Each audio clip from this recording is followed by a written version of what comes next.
everyone. Welcome to another episode of Women on Death Row. I'm JT.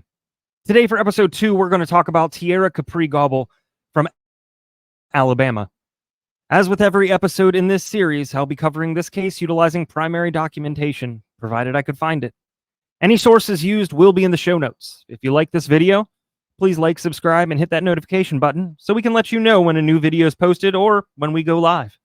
That's the cheapest and easiest way to support us. So, without further ado, let's get into it.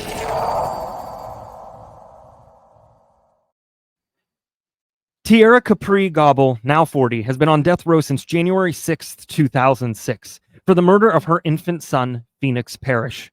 Her story is a tragic account of a mother whose actions led to unthinkable consequences and has since served as a chilling reminder of the vulnerability of children. On December 15th, 2004, 4-month-old Phoenix was rushed to the Southeast Alabama Medical Center in Dothan. According to court documents, he arrived at the hospital not breathing and without a pulse. Despite efforts to resuscitate him, Phoenix died shortly after being admitted.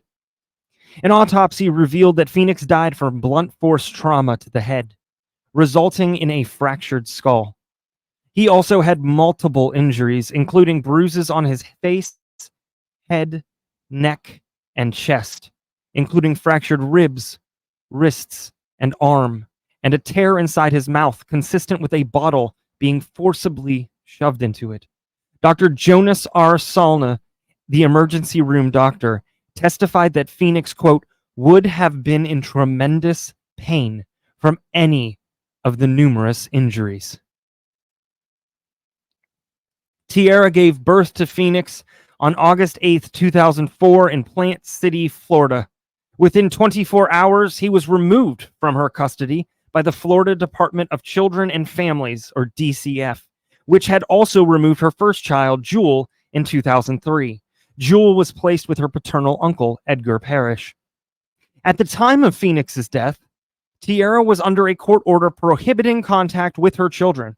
Despite this, Tierra and her boyfriend, Samuel David Hunter, moved in with Edgar and Phoenix in October 2004 after Tierra signed an affidavit to terminate her parental rights. Now, on December 2nd, 2004, just 13 days before Phoenix's death, proceedings were initiated to terminate Tierra's parental rights. Tori Jordan, who occasionally babysat Jewel, later testified that Tierra had said, quote, if she couldn't have her children, no one could. Officer Tracy McCord of the Houston County Sheriff's Department testified that Tierra was taken into custody and questioned shortly after Phoenix's death. Court documents state that Tierra claimed she was Phoenix's primary caretaker, even though Edgar was his guardian. She admitted that she might have broken Phoenix's ribs by holding him too tightly, and speculated that his head might have struck the crib when she laid him down. Tierra testified in her defense, describing Hunter as abusive and domineering. She claimed to have noticed bruising on Phoenix in the days before his death, but was too frightened to report it. However, during cross-examination, the state presented a letter written by Tierra in which she confessed, quote, it's my fault that my son died, but I didn't mean for it to happen.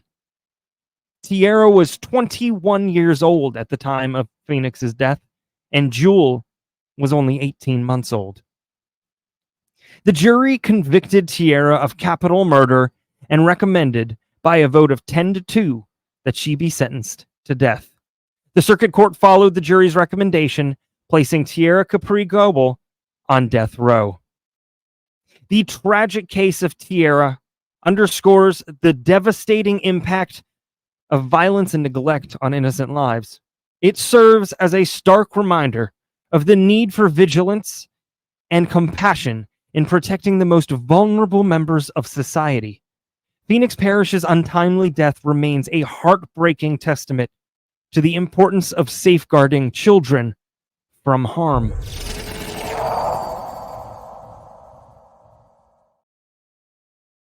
Thank you so much for tuning in to Women on Death Row. If you liked this, you can find all this and more on the True Crime and Wine Time YouTube channel, as well as the Courtyard Discord server.